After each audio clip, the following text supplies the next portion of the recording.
Hello dear students, welcome on my channel Passion for Education। जैसा कि आप लोगों को पहले से पता है कि हमारा पहला video lecture the basic concept of biology पे था। आप लोगों ने उसे देखा और उसमें बायोलॉजी के बारे में आपने बहुत अच्छे तरीके से एक क्लियर कट कॉन्सेप्ट समझ लिया है। आज जो हम आपसे शेयर करना चाहते हैं वो ये कि क्लास 10th के जो बच्चे हैं, आप लोगों के लिए इस बार बोर्ड ने जो नया चेंज किया है, उस नए चेंज के साथ हम आपको ये बताना चाहते हैं कि जो आपके एग्ज़ाम होने वाले हैं नवंबर एंड दिसंबर में, वो ऑब्जेक्टिव नेचर के होंगे। और इस संदर्भ में आपको इन्फॉर्मेशन भी मिल चुकी है। और इस कॉन्टेस्ट में जो नवंबर और दिसंबर में आपका एग्ज़ाम होने वाला है, उस एग्ज़ाम में जो साइंस है, उस साइंस का जो बायो पोर्शन है, उस बायो पोर्शन का एक चैप्टर आपका आएगा। और वो चैप्टर टर्म फर्स्ट में जो आपका है वो है लाइफ प्रोसेस। तो चैप्टर का नाम आप ध्यान से देखेंगे, केवल यही एक चैप्टर आपका आने वाला है जिसका नाम है लाइफ प्रोसेस। लाइफ प्रोसेस, ये लाइफ प्रोसेस क्या होता है, इसके बारे में हम स्टडी करने जा रहे हैं। और जो ये लाइफ प्रोसेस है, इस लाइफ प्रोसेस से जो आपके क्वेश्चन आएंगे, जो आपको पता भी है कि ऑब्जेक्टिव नेचर्स के होंगे, जो आप प्रैक्टिस कर रहे हैं ऑलरेडी पहले से ही। और ये जो आपका ऑब्जेक्टिव नेचर के क्वेश्चन हैं, इन्हें आप तभी बहुत अच्छे तरीके से कर सकते हैं बेटा, जब आपको क्लियर कट कॉन्सेप्ट इसके ईच एंड एवरी टॉपिक का होगा। इसलिए आप बड़े ही कमिटमेंट के साथ हमारे इस वीडियो लेक्चर को देखिए। और ये मेरी 100% गारंटी है कि अगर आपने एक बेटर कॉन्सेप्ट डेवलप कर लिया, थोड़ा सा कंसंट्रेट करिए अपने माइंड को, थोड़ा कमिटमेंट के साथ हमारे वीडियो लेक्चर को देखिए, तो मेरी ये गारंटी है कि आपका कॉन्सेप्ट 100% क्लियर कट डेवलप हो जाएगा। और फैक्ट तो आप रट ही लेंगे, तो फैक्चुअल चीज़ों को रट जाइए, कॉन्सेप्ट को हमारे साथ समझ लीजिए, और फिर आपका पूरा का पूरा ये जितने भी क्वेश्चन इस बायो पोर्शन से आने वाले हैं, वो सारे के सारे आप 100 रूप से कर ले जाएंगे। तो शुरू करते हैं इस लाइफ प्रोसेस को। सबसे पहली बात होती है व्हाट इज लाइफ प्रोसेस। और अगर हम लाइफ प्रोसेस को जानना चाहते हैं तो हमें ये, आपने देखा होगा कि हमने पुराने वीडियो लेक्चर में, अपना जो पहला वीडियो लेक्चर था जिसमें बेसिक कॉन्सेप्ट ऑफ बायोलॉजी हमने दिया था, उसमें आपको हमने बताया था कि लिविंग थिंग्स और नॉन लिविंग थिंग्स में क्या डिफरेंसेस होते हैं, और वो आपको याद होंगे, निश्चित रूप से याद होंगे। ये जो लिविंग थिंग्स होते हैं उनमें ग्रोथ होता है, डेवलपमेंट होता है, इसके अलावा उसमें मेटाबॉलिज्म होता है, उसमें रेस्पिरेशन होता है, डाइजेशन होता है, एक्सक्रीशन होता है, रिप्रोडक्शन होता है, सेंसिटिविटी होती है। तो ये जो सारी चीज़ें हैं, इन्हीं को हम बोलते हैं क्या, आपके बायोलॉजिकल एक्टिविटीज़। और ये जो बायोलॉजिकल एक्टिविटीज़ हैं, ये बायोलॉजिकल एक्टिविटीज़ चाहे आप सोते रहें, चाहे आप वर्क करते रहें, चाहे आप सिंगिंग कर रहे हों, या आप हमारे इस वीडियो लेक्चर को बड़े अच्छे तरीके से वॉच कर रहे हों, तो आपको इन सारे कार्यों को करते समय भी, चाहे आप कोई वर्क कर रहे हैं या फिर आराम कर रहे हैं या सो रहे हैं, तब भी ये बायोलॉजिकल एक्टिविटीज़ आपकी बॉडी में हमेशा चलती रहती हैं। और इस बायोलॉजिकल एक्टिविटीज़ को कंटिन्यू बनाए रखने के लिए, हमेशा आपको एलाइव रखने के लिए, किसी भी ऑर्गेनिजम्स को, जो प्लांट्स हैं, एनिमल्स हैं इस पूरे अर्थ पे, इसके लिए ज़रूरत होती है किसकी, न्यूट्रिशन की। तो हम इस अपने लाइफ प्रोसेस के चैप्टर में एनर्जी की बात करेंगे। और वो एनर्जी के बारे में आप अच्छे से जानते हैं कि एनर्जी का नेचुरल रिसोर्सेस इस अर्थ पे अगर कोई है तो वो सिर्फ और सिर्फ सन है। और उस सन से जो ये नेचुरल एनर्जी है वो ही आपके इस पूरे होल यूनिवर्स में जो कुछ भी आपको दिखाई दे रहा है लिविंग थिंग्स के रूप में, उनको एलाइव बनाए हुए हैं। क्योंकि आप जानते हैं कि energy nor be created nor be destroy and it can be changed from one form to another form.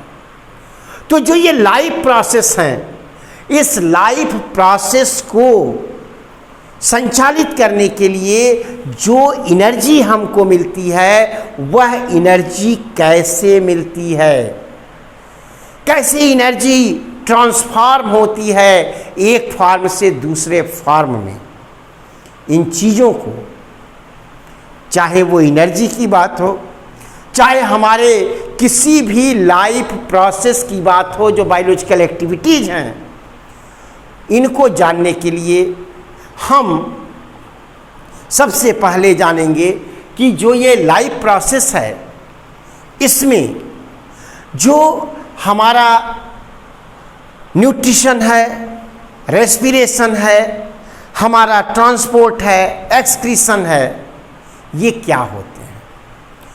तो अगर हम बात न्यूट्रिशन की करें तो न्यूट्रिशन का मतलब ही होता है the process of intake and utilisation of the food is called nutrients.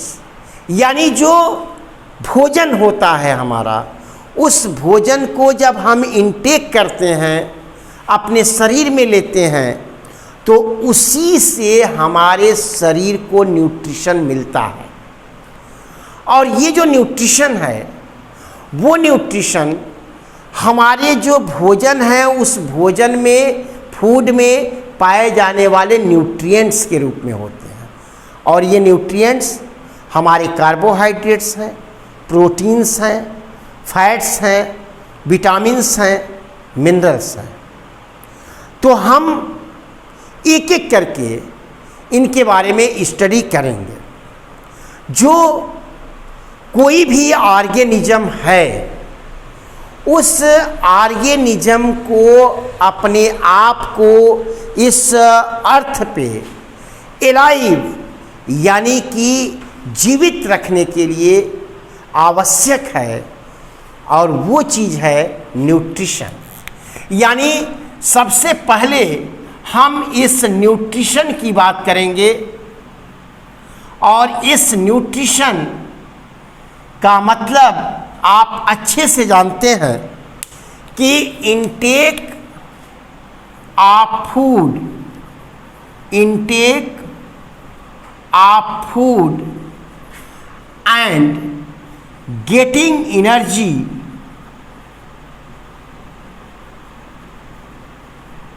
For being alive. यानी किसी भी ऑर्गेनिज्म को एलाइव रहने के लिए, जीवित रहने के लिए इस एनर्जी की आवश्यकता होती है, और ये एनर्जी उसको इस फूड से मिलती है। लेकिन यहाँ प्रश्न तो यह भी उठता है कि ये फूड आता कहाँ से है, और इसके बारे में अगर हम इस न्यूट्रिशन की बात करें, तो ये जो न्यूट्रिशन होता है और इसको इनटेक करने का तरीका होता है, इसके बिहाफ पे आप जानते हैं कि दो तरीके के ऑर्गेनिजम्स होते हैं। एक जो स्वयं से, सेल्फ से इस न्यूट्रिशन को करने में सक्षम होते हैं, और उनको आप बोलते हैं ऑटोट्रॉफ्स। या ऑटोट्रॉफिक न्यूट्रिशन। ऑटोट्रॉपिक न्यूट्रिशन, जो ये ऑटोट्रॉपिक न्यूट्रिशन है बेटा, इसमें अगर हम बात करें तो इस ऑटो और प्लस ट्रॉप्स में इसको हमको ब्रेक करना पड़ता है, किसे? इस न्यूट्रिशन को। और ऑटो का मतलब होता है बेटा सेल्फ, और ट्रॉफिक का मतलब ही होता है न्यूट्रिशन। यानी ऐसे ऑर्गेनिज्म जो कि अपना न्यूट्रिशन सेल्फ लेने में सक्षम हों, यानी ऐसे ऑर्गेनिज्म जो अपना न्यूट्रिशन सेल्फ लेने में सक्षम हो, इनटेक करने में सक्षम हो। और इसके अंदर अगर हम चलें तो हम पाते हैं कि इस पूरे अर्थ पर सिर्फ और सिर्फ ऑल ग्रीन प्लांट्स, ये जो ग्रीन प्लांट्स हैं, सभी ग्रीन प्लांट्स, उनके अंदर ही केवल इस तरह की एबिलिटी है कि वो सेल्फ न्यूट्रिशन ले सकते हैं। और आप में से लगभग सभी बच्चे इस बात को अच्छे से जानते होंगे कि जो ये प्लांट्स हैं और उन प्लांट्स में जो ग्रीन प्लांट्स हैं, वो इस न्यूट्रिशन को सेल्फ अगर ले पाते हैं तो जिस प्रोसेस के थ्रू लेते हैं उस प्रोसेस को हम बोलते हैं फोटोसिंथेसिस। क्या बोलते हैं बेटा? फोटोसिंथेसिस। अब यहां देखिए फोटो, इस फोटो का मतलब क्या होता है? फोटो मीन्स होता है लाइट, और इस लाइट के अगर रिसोर्सेस की बात करें तो यह लाइट हमारे इस अर्थ पे जो सन है, इस सन के द्वारा ही हमारी इस अर्थ पे ये आ रहा है। तो जो ये सन है, यह सन आप अच्छे तरीके से जानते हैं कि जो एनर्जी है, इस एनर्जी का जो नेचुरल रिसोर्सेस है, प्राकृतिक जो स्रोत है, नेचुरल रिसोर्सेस है, वो नेचुरल रिसोर्सेस हमारा है तो सन है। और इस सन से जो ये एनर्जी लाइट के रूप में आ रही है, इसको हम बोलते हैं फोटो एनर्जी या फिर लाइट एनर्जी। अभी थोड़ी देर पहले हमने आपसे डिस्कस किया था और आप जानते भी हैं कि energy nor be created nor be destroyed, and it can be changed from one form to another form. Is that clear?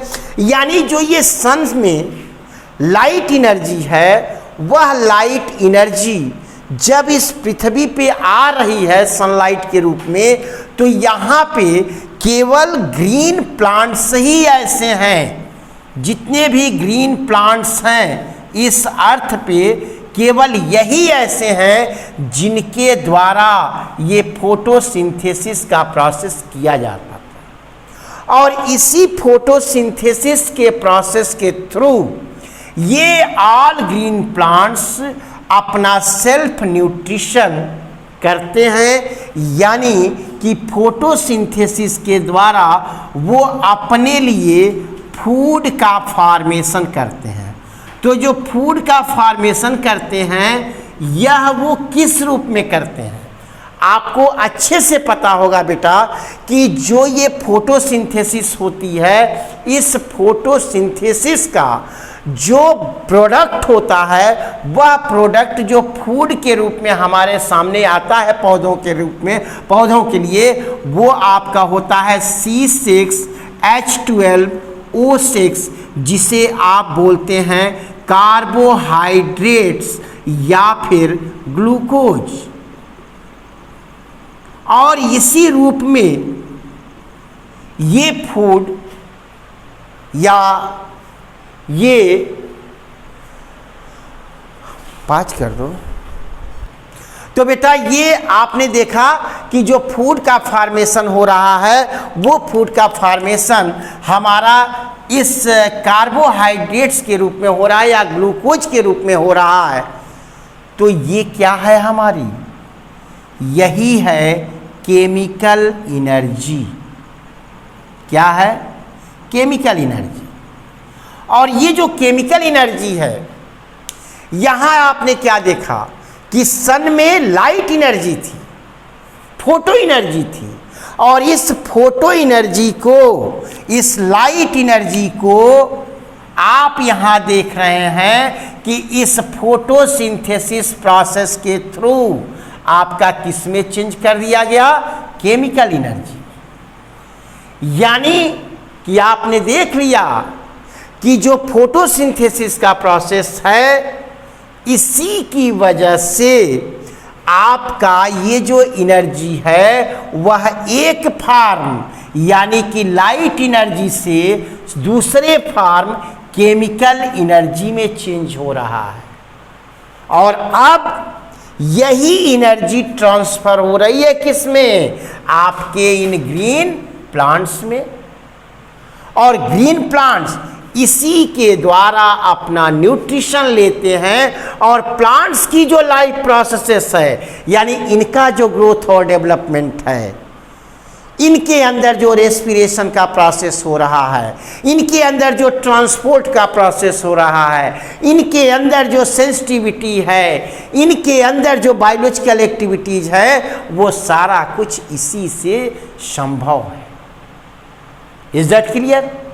अब हम अगर इस ऑटोट्रॉपिक न्यूट्रिशन के अंतर्गत इस फोटोसिंथेसिस के प्रोसेस को देख रहे हैं और समझ लिए, तो थोड़ा सा और प्रयास करो बेटा। हम लोग अब ये समझने का प्रयास करेंगे कि जो ये फोटोसिंथेसिस है, इस फोटोसिंथेसिस को अच्छे तरीके से थोड़ा जानते हैं और इसको समझने का प्रयास कीजिए हमारे साथ कि जो ये फोटोसिंथेसिस है वो क्या है। थोड़ा डिटेल जानने का प्रयास करते हैं। यहाँ से तमाम सारे क्वेश्चंस भी आपको पूछे जाते हैं, तो एक एक करके हम लोग इसकी बात करेंगे बेटा।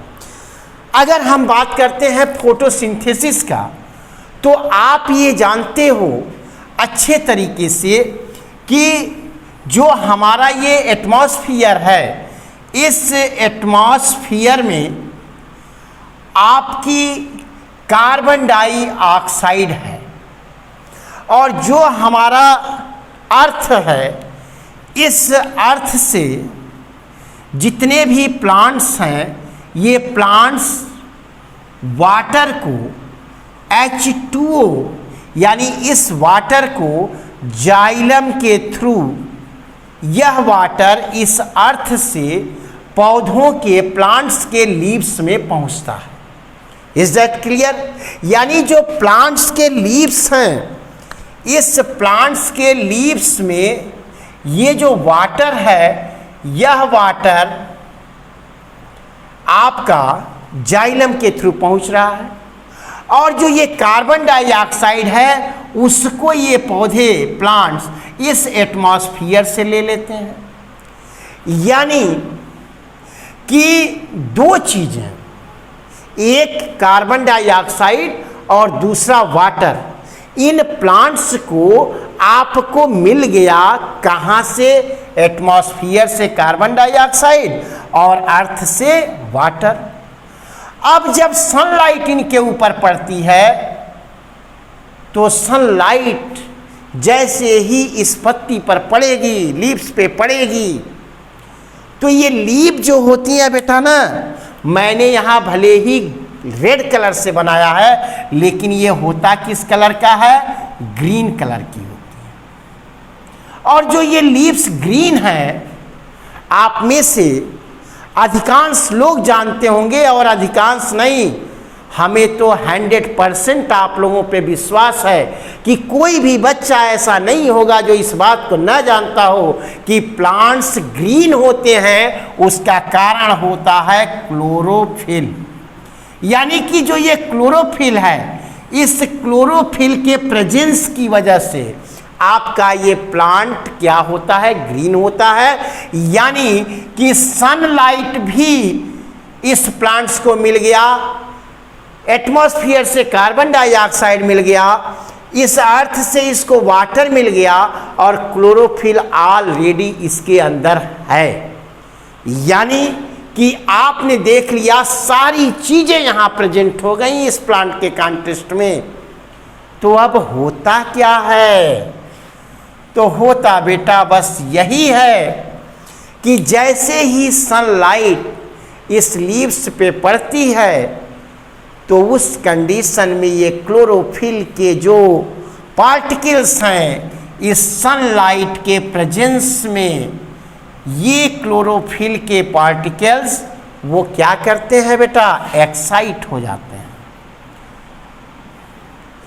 ये जो क्लोरोफिल है, ये क्लोरोफिल के पार्टिकल्स एक्साइट होते हैं, और जैसे ही ये सनलाइट के प्रेजेंस में क्लोरोफिल के कण एक्साइट होंगे, वैसे ही ये इस वाटर को क्या करेंगे? आयोनाइज्ड कर देते हैं।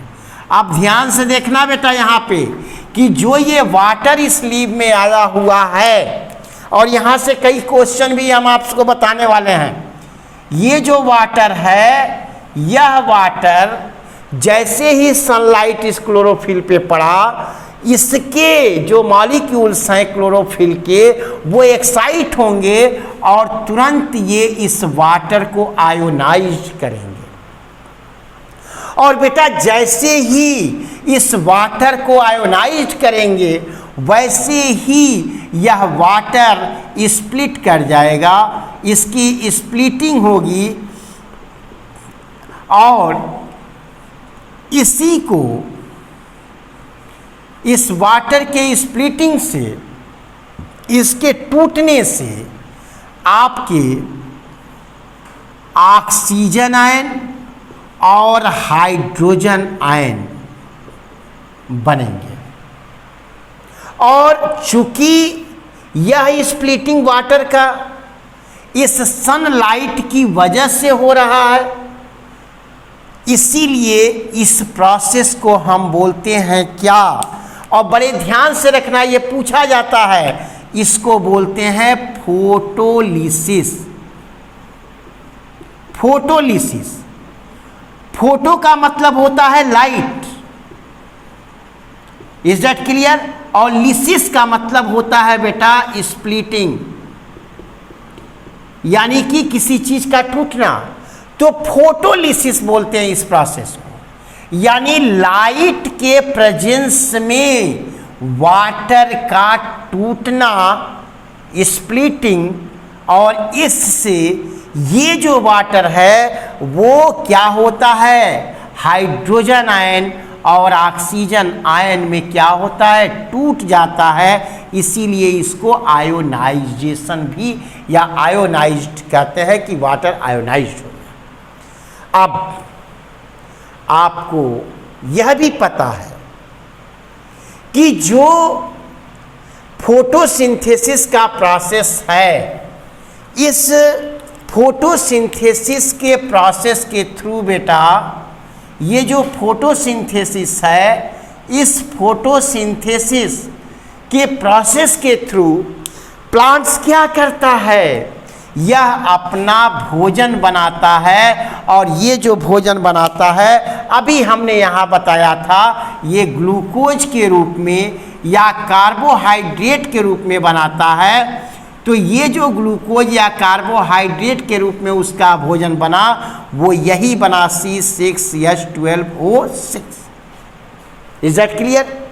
तो जो ये हाइड्रोजन आयन यहाँ टूटी है, ये हाइड्रोजन आयन बेटा इस कार्बन डाइऑक्साइड से मिल जाती है, और ये हाइड्रोजन आयन और कार्बन डाइऑक्साइड मिल करके फोटोसिंथेसिस के प्रोसेस के थ्रू आपका क्या बना दिए, भोजन इसका यानी कि फूड बना दिए। Is that clear?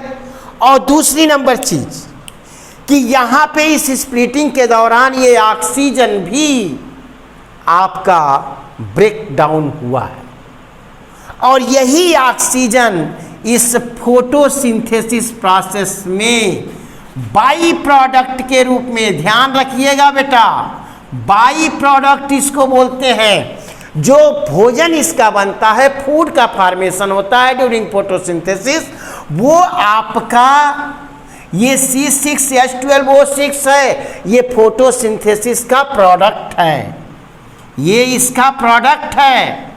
और जो ऑक्सीजन इस फोटोसिंथेसिस के दौरान निकलती है, during the process of photosynthesis, oxygen is liberated, oxygen भी निकलती है, और जो ये फूड बना इसका, और जो ये ऑक्सीजन यहाँ से लिबरेट हुई, इसी वजह से, इस की वजह से तो प्लांट का स्वयं का growth, development and all the biological activities